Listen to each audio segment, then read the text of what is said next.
Probably the final topic for the show. I think it's a good thing to focus on our last topic. Talk about denial and people not reaching out. And let's start with Judy. I think people don't reach out for a lot of reasons. There's stigma attached to addiction. I've had clients, when I was seeing clients as a therapist, who would prefer to have a mental illness diagnosis than an addiction diagnosis. Because there's still that misguided sense in some of the general population that it's a matter of choice and just stop. Or like Nancy Reagan, just say no. It's not about that. This is a brain disease that has its origins in adolescence. And that's it. And so there was stigma years ago attached to cancer, and people weren't as willing to share a cancer diagnosis as they were willing to say one of heart disease. And that's changed, and my hope is that with addiction that would change too, because it's not about good or bad. It's about sick or healthy. That's it. It is a disease, and it's a disease in the same way that has treatment, that has the ability. It's chronic, it's progressive, it never goes away, but it is treatable, and people can live full and happy lives with it. I liken it to diabetes in a certain sense. There's a predisposition for diabetes. It's not anyone's fault. It happens, there's a genetic predisposition. Some point in someone's life, if they have enough sugar in their type 1, I believe, diabetic predisposition, they will kick themselves over into diabetes. It then becomes a matter of doing the treatment, whether it's insulin or one of the pills that's available. There is choice involved in there. You can throw yourself into a diabetic incident if you have that strawberry shortcake. So, similarly, in addiction, once you know you have it, then it becomes your responsibility what you do about it. The treatment sometimes is medication, in terms of whether it's a mental illness dual diagnosis, or initially with an opiate. There is medication that can certainly help. But then there is treatment. Treatment is 12-step. It is in conjunction with counseling for most people that they have the most success. It is working your recovery afterwards, and it's making those choices in your recovery, whether you're going to take a risk or not. Pretty similar to a diabetic who may or may not eat that strawberry shortcake.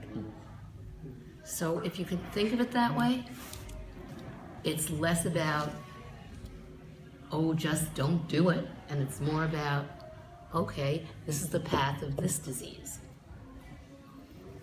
Eric, you want to add something on that? Absolutely. I think the number one thing we have to remember, or quote unquote normal people have to remember, is it's not a choice anymore. And we as addicts, alcoholics, we're very, very good at justifying things. We're very, very good at manipulating ourselves to make our own selves think that it's okay that we go on living like this. Now, I will also say that in order for somebody to get sober,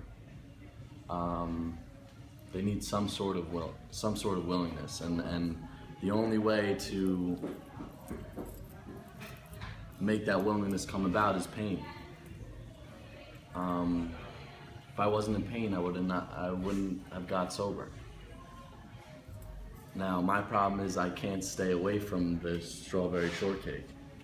So, and even knowing I'm a diabetic is not enough for me to stay away from the strawberry shortcake. You need the support. So, that's where my program is. That's where, I can't stay sober off of the stuff I did yesterday. I have to take action every single day. And I also, now, if my problem is to stay away from I can't stay away from the strawberry shortcake, or let's stop using that analogy. I can't stay away from heroin. I need to be around people who have the same problem. That's where this fellowship comes in. That's where the people in my life, if I don't take any credit for my sobriety today, I don't take any credit. I did not get sober. The people who got sober before me are the ones that get all the credit, and God.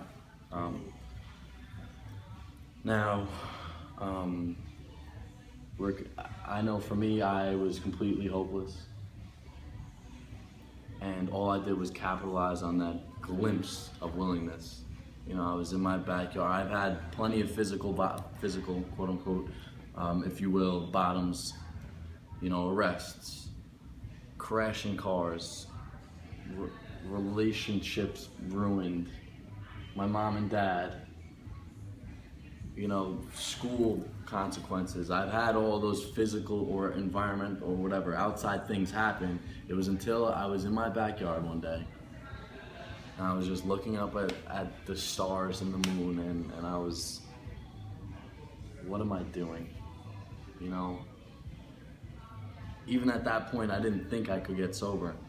You know, even though I had that little bit of willingness to try to get sober, I still didn't think I could do it, because the obsession of mind, which a normal person cannot understand, the obsession had me hooked, you know. And I always say, like, my mind was telling me to get high, and my heart was telling me to get sober, and I just capitalized on that brief glimpse of willingness. I called up, got into treatment in 3 days, and luckily,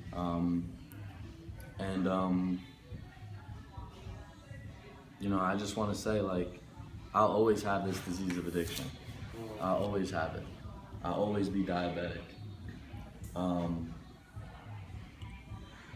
Now, I never thought I could get sober, and I was completely hopeless at one point. But now, today, I realize some of that hope is restored, and recovery is possible. Recovery is real. And I urge anybody who's struggling to just give it a shot and see what happens.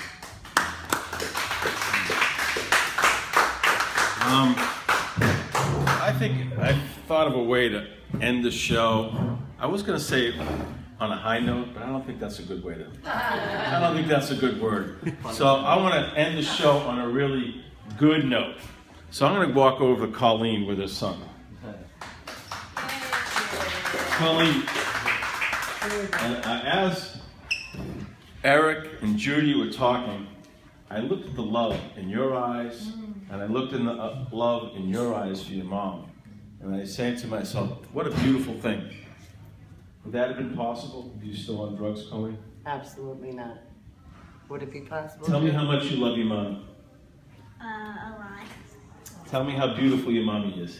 A lot. And to me, this is what it's all about. This really is what it's all about. When I looked over and saw the love between Colleen and her son, and how great your life is today because of being in recovery, to me, that's worth everything, isn't it? Absolutely. Absolutely. Wouldn't trade it for the world. And I saw the love that this young man has for you, and I say that you're blessed, because that means more than all the money in the world, isn't it? Absolutely. Not lucky, blessed. And how much do you love your mom?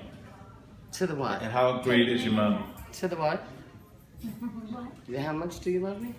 To the... When I'm back. All right. Was that a great way to end the show? Yeah. All right. I'm not going to do my usual turn up, but I just want to end the show. I want to thank the park for enjoying it.